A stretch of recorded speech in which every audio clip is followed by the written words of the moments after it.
I am vowing from this point onward to leave procrastination in 2020. It's gonna be hard, sis. Like, do you understand how many times I'd be like, oh, let's not do for another 3 days. We'll start on it at 8 p.m. on that day. But it's something that we need to let go of. It's something that can respectfully stay in 2020.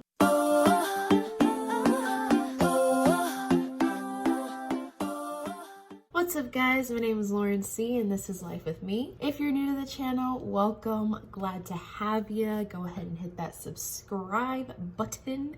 And if you like what you see, please physically like it with that like button as well. So clearly 2020 sucked. If anyone had a good one, please let me know, because I would like to live vicariously through you. I don't think anyone can safely, I think everyone was affected by something this year, whether it was the pandemic, I think everyone was affected by that, or, the racial turmoil in our world, or, the election, all of that. Someone was affected by something negatively this year. I've been on YouTube a lot lately since school is basically done. And the thing that I really love to do around this time of year is watch all of the what we're leaving in 2020 or whatever year, what we're leaving in X, Y, and Z year. I've been doing this for the past 4 years. I decided to do a things we're leaving in 2020 college edition because I think there's not a lot of videos out there like this. I know that there are some that are like trends we're leaving in 2020, behaviors we're leaving in 2020, like stuff like that. I think that's really good. But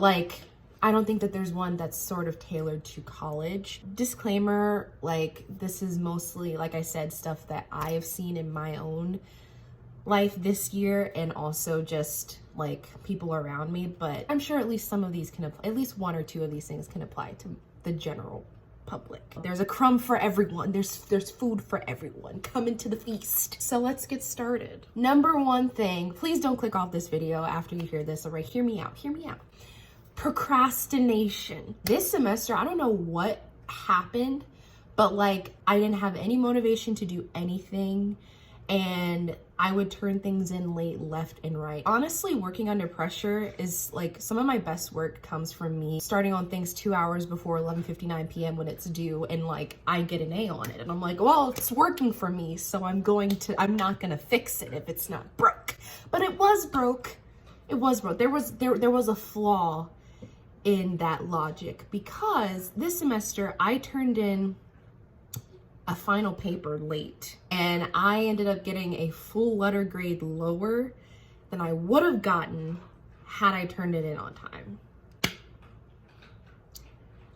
So I am vowing from this point onward to leave procrastination in 2020. I know it's insane, and it's gonna be hard, sis. Do you understand how many times I'd be like, oh, let's not do for another 3 days. We'll start on it at 8 p.m. on that day.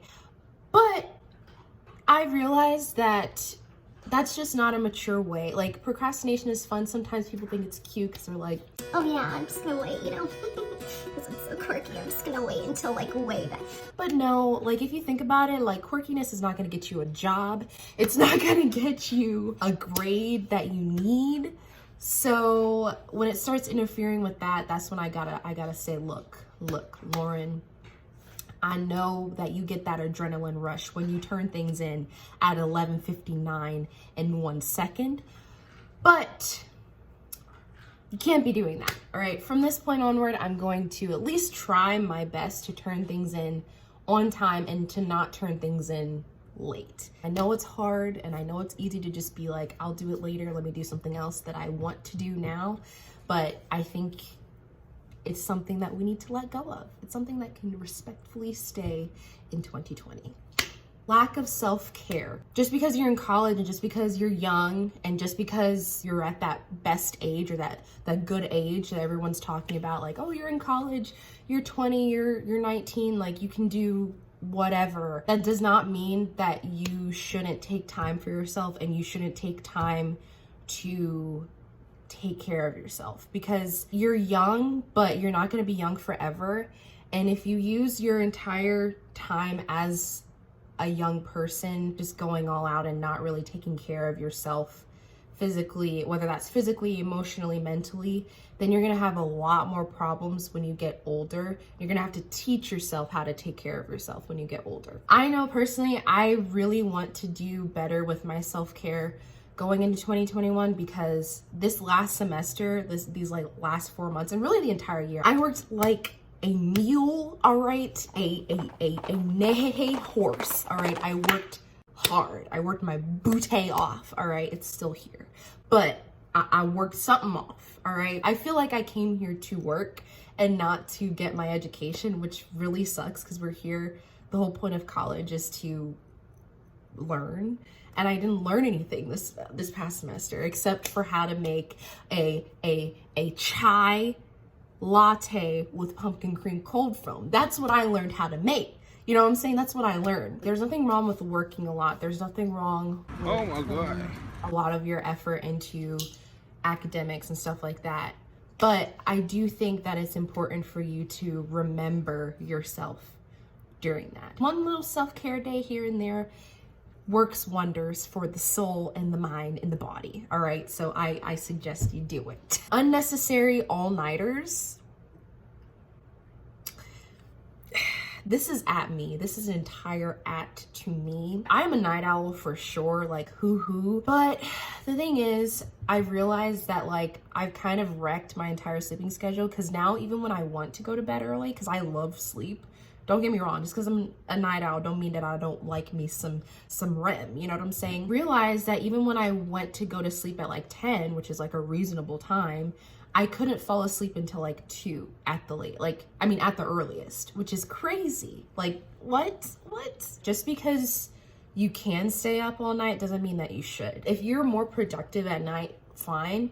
But if you know that you don't have anything necessarily laid out to do, or you know that you're only going to stay up and watch Netflix for 5 hours instead of actually doing your work, then maybe you shouldn't stay up. Get your sleep in 2021 and leave all-nighters. Maybe not all-nighters. I said unnecessary. Remember, I have that qualifier there. Unnecessary all-nighters. So that means don't stay up scrolling through Amazon looking at socks with dogs on them, all right, until 3 o'clock in the morning, all right?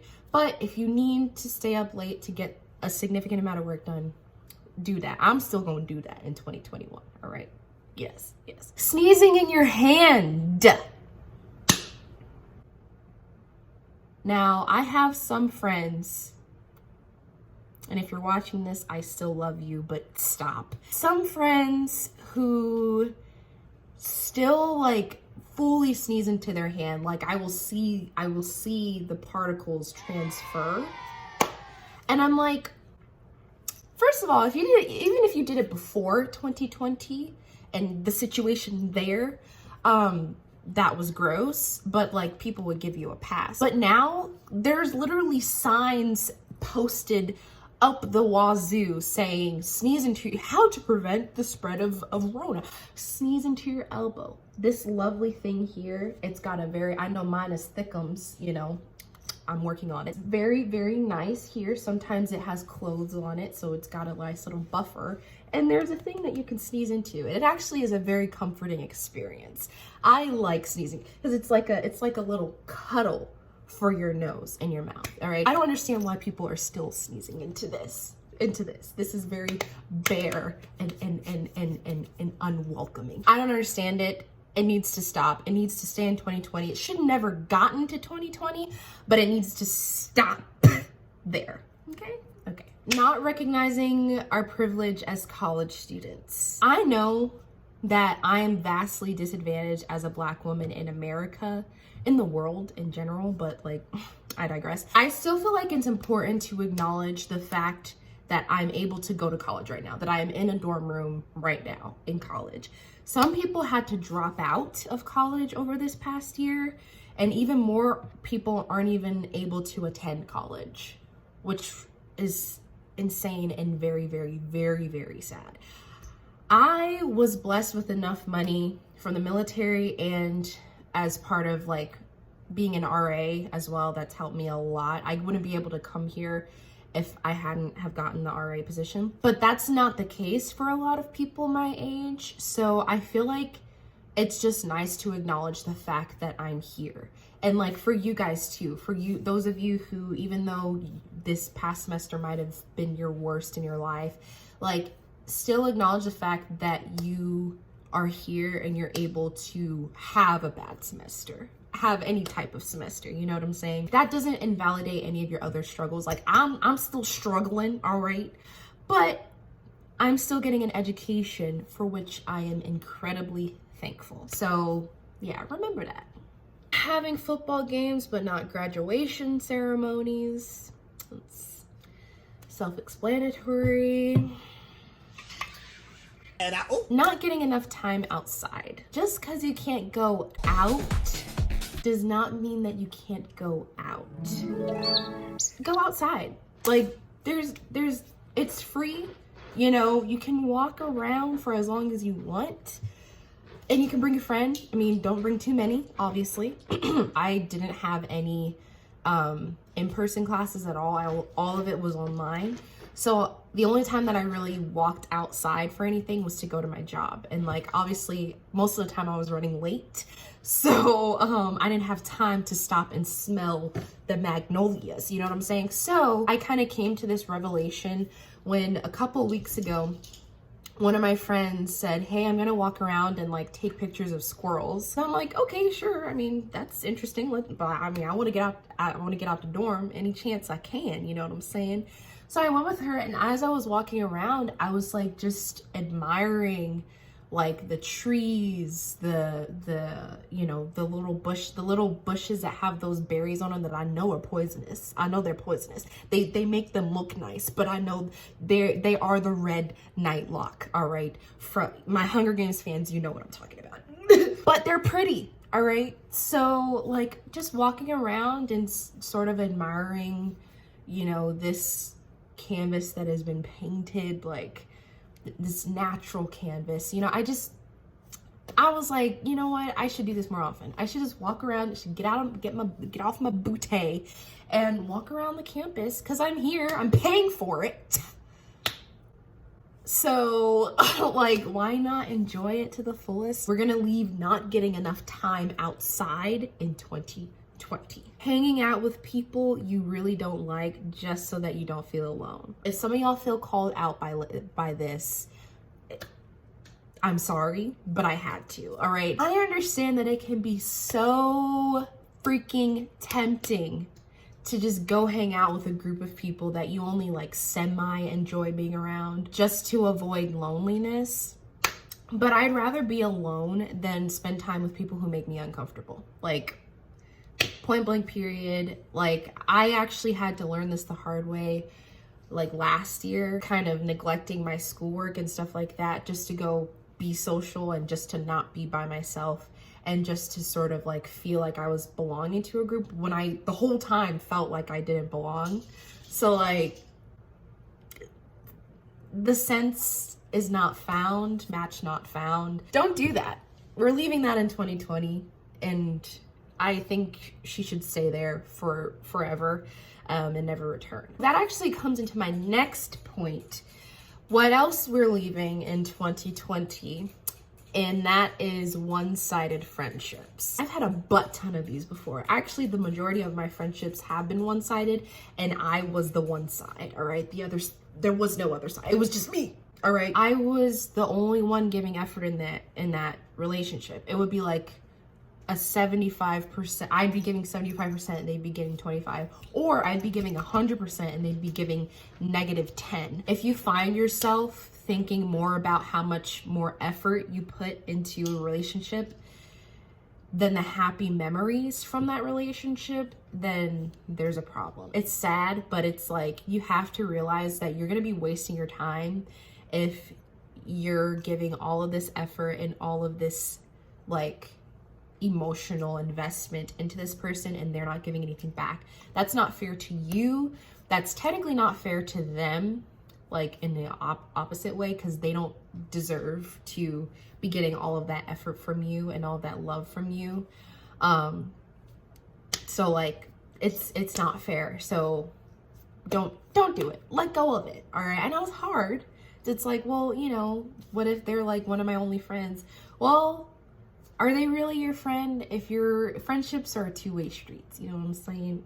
You know, I don't know what this is. It's like that. You know what I'm saying? If they're not reciprocating the amount of effort that you're putting, and I'm not saying this like monetarily or anything like that. Like if you get them a birthday present and they don't get you one, I mean, that is a little suspect. That's a little sus. But like, if it's like, you know, like money type of thing, that's a little different, because like they might show their love in a different way. But like, if for the most part you're the main one reaching out, you're the main one initiating, you're the main one saying, hey, let's go to lunch, hey, let's do this, let's do that, let's hang out, then that means a lot. That means that they don't hold you in the same regard or the same level as you hold them. And I think that that's an issue.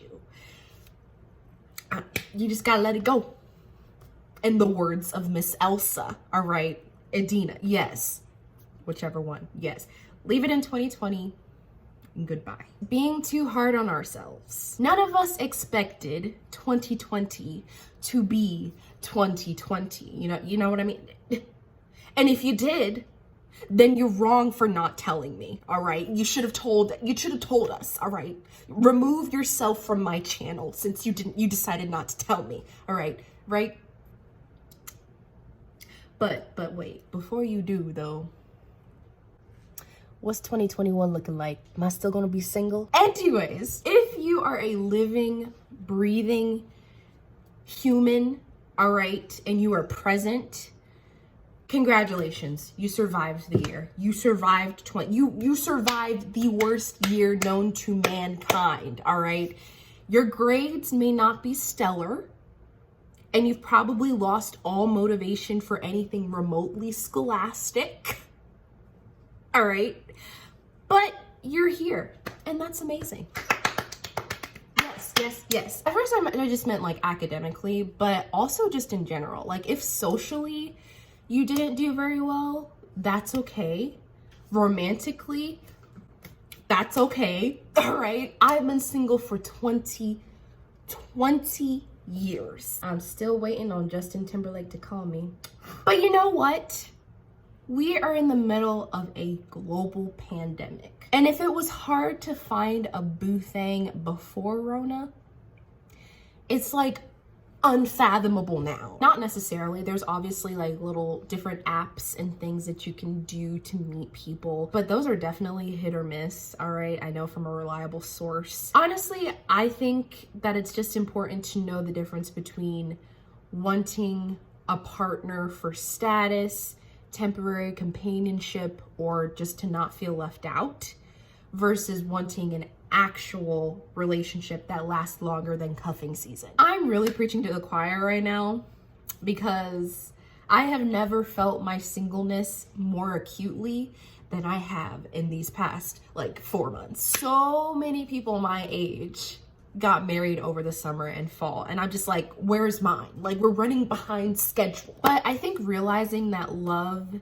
is not a contest, somebody put that on a shirt, right? Can be really, really helpful the next time you see someone getting engaged for the 40th time on your Instagram feed. Yes, engaged. I saw like 3 different people getting engaged in the past 2 months, and I'm like, all right. Don't get me wrong, like I'm still gonna have those days where I am positively at war with my existence as a single Pringle, but I think that the idea of singleness as being less than or pitiful should be left in 2020. Do not pass go and do not collect $200. Don't you dare do it. Neglecting our appearance. I lived in leggings and sweatshirts for my entire freshman year, all right? My neighborhood was Fabletics Manor, and my zip code was 2424, all right? Yes, I am the master of bumming it out, all right? But I also realized that the way that I dressed affected me a lot more than I thought. The less effort I put into my appearance, the less effort I gave other areas of my life, whether that was academics, work, even my living space. If I was at a point where I wore the same sweatshirt for 4 days in a row, my room definitely looked like this, all right? Yeah. Anyway, and I also just felt really dull and uninspired if I went too long without getting like semi-dressed up, which by that I mean like, you know, jeans and a blouse or like jeans and something else, you know, of anything other than sweatpants, you know what I'm saying? So I encourage you to start putting more attention into your style in the new year, all right? I've been doing this, you know, you see my sweater? Yes. And you don't have to pay, like, we're college students, most of us are broke, all right? Or those of us who are not relying on our parents' money are broke. So clearly, you know, we aren't gonna run out to Chanel and buy, you know, a $1,000 tie or $1,000 hairpin, all right, which I'm pretty sure they have somewhere in there, and their prices are illegal, should be illegal, whatever. Even if you don't want to branch out from leggings because that's what you feel comfortable in, that's fine, but try some new prints or try some like a geometric pattern, try some colors, some different colors, you know, find at least one outfit that makes you feel good but is slightly branching out, and then spread that same feeling into the rest of your wardrobe. This goes for guys too, all right? Find something other than plaid and polos for a change. I mean, I hope I'm not generalizing, but most the guys I see around here, all right? Ooh. Also, don't dress for other people, dress for you. I had an issue with this and I kind of still do, but like I'll literally like I'll be putting outfits together like in my closet and I'll be like, maybe he'll notice me if I wear this color except for this one. And then I had to snap out of it, all right, snap out of it and remind myself that I bought these clothes with my money and they're in my closet and are going on my body, okay? So why am I now bringing another person into this equation? I don't know. Point being, I am going to start dressing to impress me, to impress myself when I look at my reflection. And if some dashing young man decides to notice, then I'll consider it a bonus, but it's not the end goal, all right? Not the end goal. Anyway, in the year of 2021, let's develop our own style for us. I know that this year belongs to the bin, the dumpster, the landfill, but we've got 2 more days, all right? I know things are not gonna change immediately and like we're still gonna be in a pandemic on January 1st. People are still going to be dying, unfortunately, which is really, really sad. There's still gonna be people with all of these mental illnesses. There's gonna be people who are struggling. There's gonna be pain. There's gonna be death. Like, all of it, and all of those things for the most part are out of our control. But a good thing about pretty much every bullet point that I hit in this video is that they don't require anyone other than you to do them. So if you can even make a tiny difference in your overall well-being next year, why not do it? All right, do it. Don't get me started. All right, that's all for today, folks. I'm filming this like on the 29th. So I'm hoping that it actually gets out on the 29th because I feel like I'm running out of time. Like people are not watching these videos anymore. But like I'm still gonna post it because I think I'm gonna enjoy it. You know what I'm saying? If you liked this video, please physically like it with that like button. Comment, subscribe. What I want you to do is to comment what is something that you either, whether it's from this list or, you know, something else that you want to leave in 2020. It can be a behavior, it can be, you know, like a person, maybe, I don't know, don't slander anybody, but like it can be anything that you would want to leave in 2020 and something that you want to bring in to 2021. So it's a 2-part question. All right. Yes, I'm hitting you with the academics. All right. Yes, school never stops. Let me know. And this is my last video of the year. I know one of my goals is being more productive when it comes to YouTube because I actually really genuinely enjoy uploading videos and like editing and stuff like that. So my goal is to post 40 videos this next year. It's not exactly 1 video per week, but I only did 16 this year, or actually 17 if you include this one. That ain't acceptable. I'm gonna try to fulfill that goal. Y'all can hold me to it. All right, and I wanna know yours. So yeah, stay safe, stay sane, and Happy New Year. Bye guys.